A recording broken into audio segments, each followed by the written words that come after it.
present you the summary of our 10 days of prayer. I am Oral. The Holy Spirit will help us to see and remember the full event of how the Holy Spirit inspired us.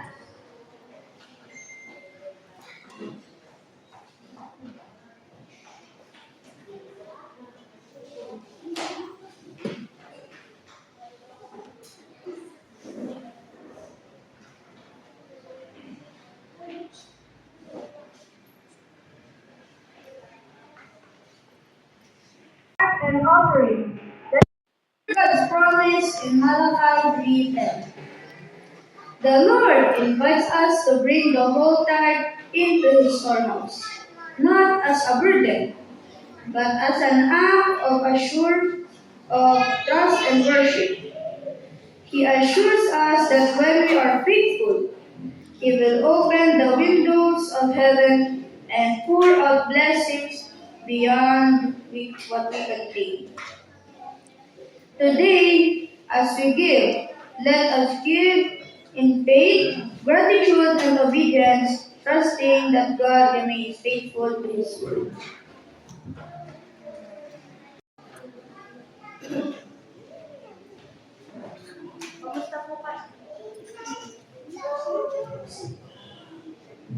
Kamusta po kayo mga minamahal na magulang at mga kapatid? Ang mensahe po ngayon ay tungkol sa panalangin, sapagkat kagabi ay last night na ng week of prayer ng children and adult. Ang pamagat po ay pamumuhay ayon sa panalangin ng Panginoon. Ang key text po natin ay matatagpuan sa Matthew 6 verses 9 to 13. Ito po ang the Lord's Prayer. Mga kapatid, ang Lord's Prayer po ay isa sa pinakakilalang panalangin ng mga Kristiyano.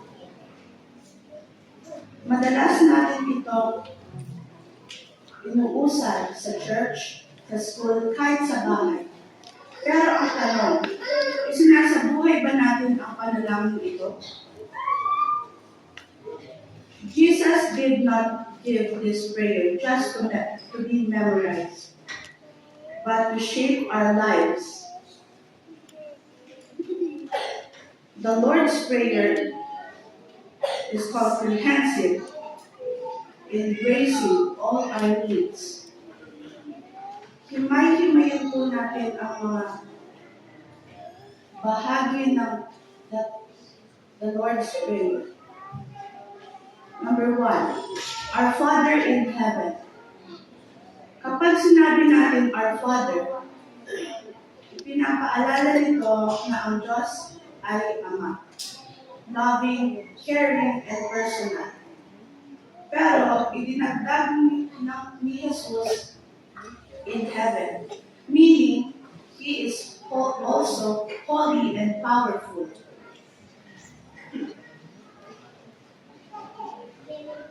God regards us as His children.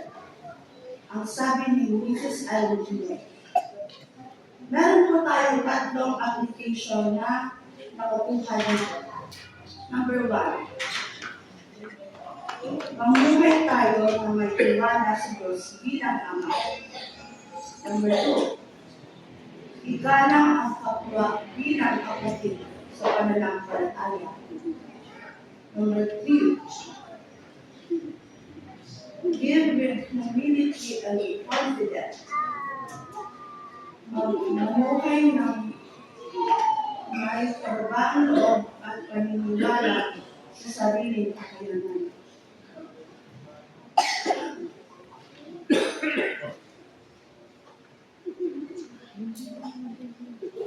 Kalawang bahagi, hallowed be your name.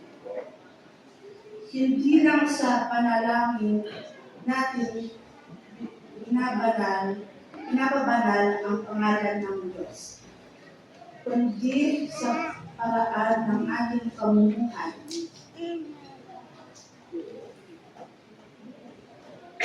God is honored when we by our lives that we appreciate His love.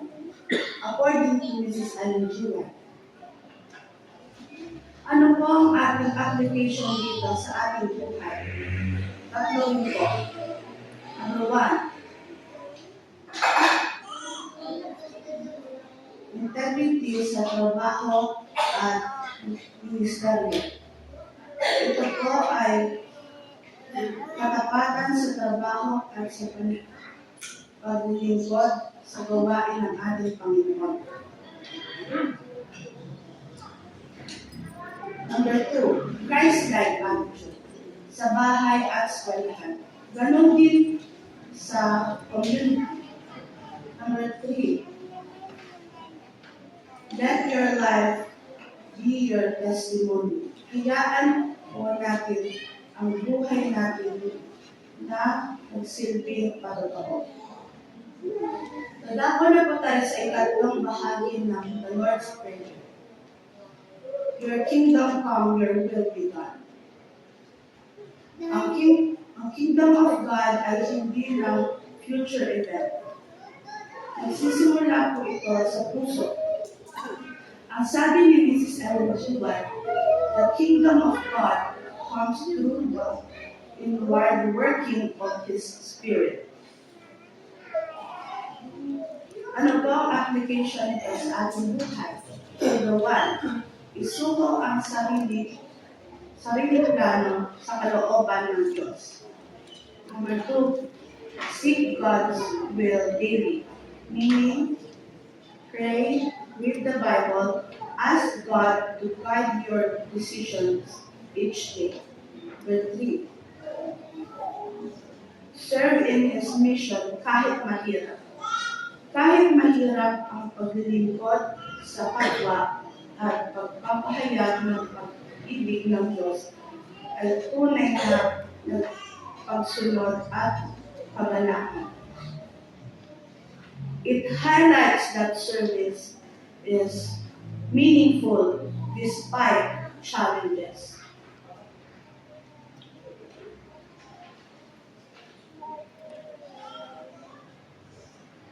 Nasa ika-4 na po tayo ng bahagi. Give us this day our daily bread. Hindi sinabi ni Jesus, give us this year, kundi this day. God wants us to trust Him one day at a time. According to Ellen G. White, we are to trust God for today. Ano naman po ang mga application nito? Number 1, practice gratitude. Magpasalamat. Pansinin ang mga biyaya ng Diyos araw-araw at magpasalamat sa Kanya. Number 2, contentment over complaining. Maging kontento kaysa magreklamo. Be happy with what you have instead of complaining for more. Number 3, share your blessings. Ibahagi ang biyaya mo. Gamitin ang mga biyayang ibinigay ng Diyos para tumulong sa kapwa. Ikalawang bahagi. Forgive us as we forgive. Hindi pwedeng tumanggap ng kapatawaran mula sa Diyos kung ayaw natin magpatawad sa iba.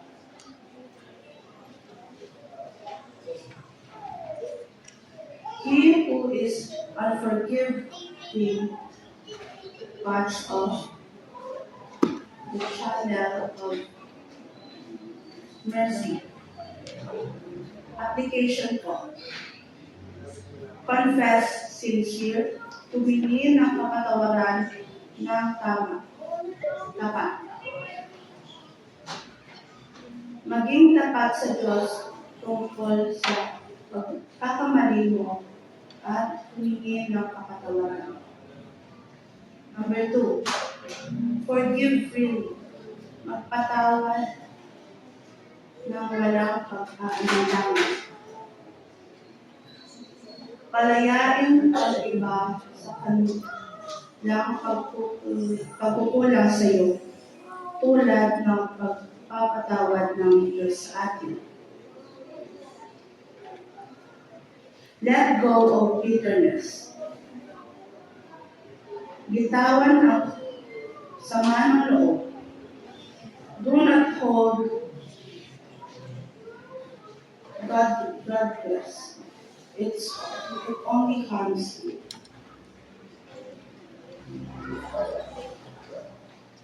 Ang pangpito ko at binabahagi ay, lead us not into temptation.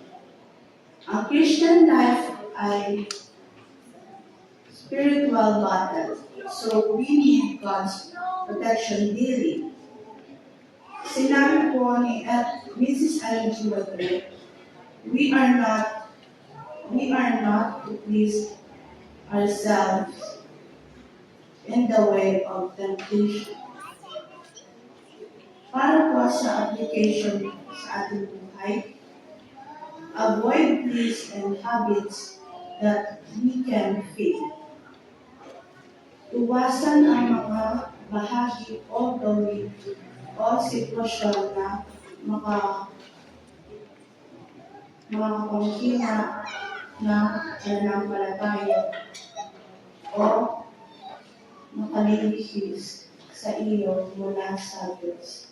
Number 2, maintain a strong prayer life.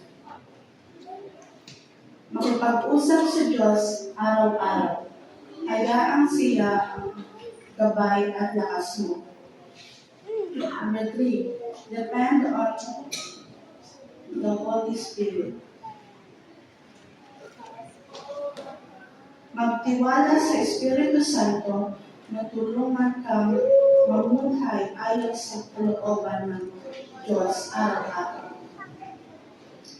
Ang pangpito naman po ay nabahagi ay, at ito na po ang 3. Yours is the kingdom, the power, and the glory. Everything we have belongs to God.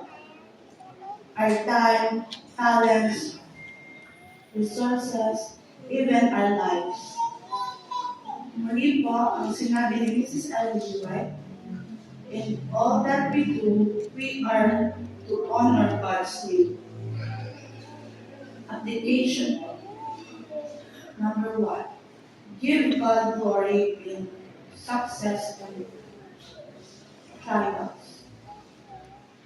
Purihin ang Diyos hindi lang sa tagumpay, kundi pati sa mga pagsubok.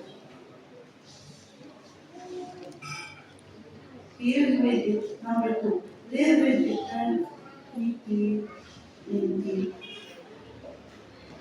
Gawin ang mga desisyon ngayon na parang may epekto ito sa kawalang hanggan.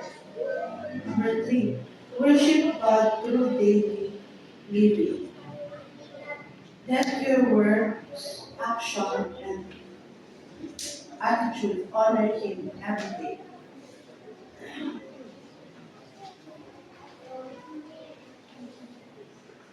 Mga kapatid, ang Lord's Prayer ay hindi lang po panalangin inuusad. Ito ay buhay na isinasabuhay.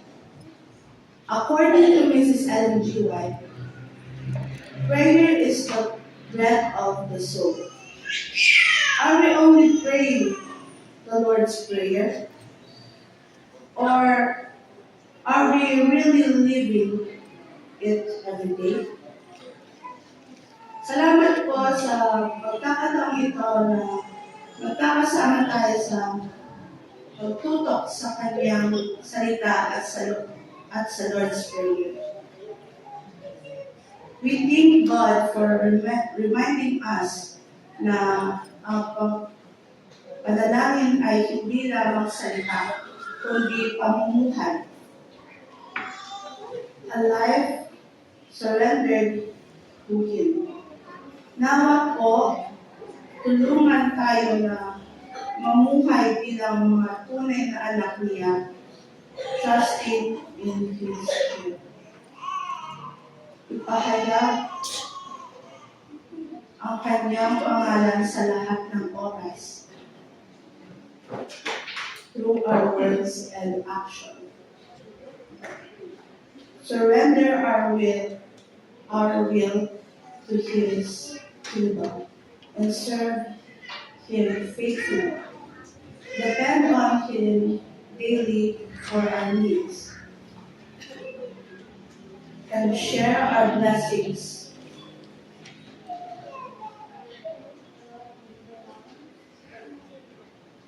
Avoid temptation and walk in His Spirit and live for His glory in all that we do.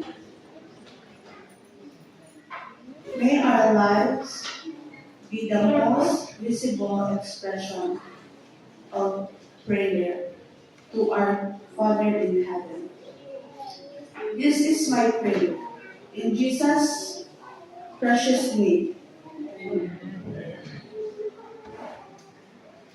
This time together for the word we have heard and for the lesson from the Lord's Prayer. Lord, help us to not only pray but also live out this principle each day. To honor your name, trust your will, forgive others, and serve you faithfully. Guide us as we leave this place. Fill our hearts with your peace. Strengthen our faith, and lead us to walk in your light. May our lives be a testimony of your love and grace to those around us. We ask this in the name of Jesus Christ, our Lord and Savior. Amen. Hello mga kaibigan, Joyan Montilla here. Dito po tayo sa Santa Isabel SDA Church. Napakaganda yung powerful message. And from, syempre, God's will for Apostol Pablo. Not only for that, ang napakagandang mga mensahe. Especially the Lord's Prayer. Yan ang kaabang-abang po natin. And for that, happy anniversary, Jack Liner. Happy anniversary ka, Jack. May you have. Maraming salamat po, Jack Liner. Thank you very much po sa aking damit. Fubu International, thank you. Maraming salamat po. Mabuhay po tayo. Happy Sabbath ka, Jack. Mabuhay po tayo. Maraming salamat po.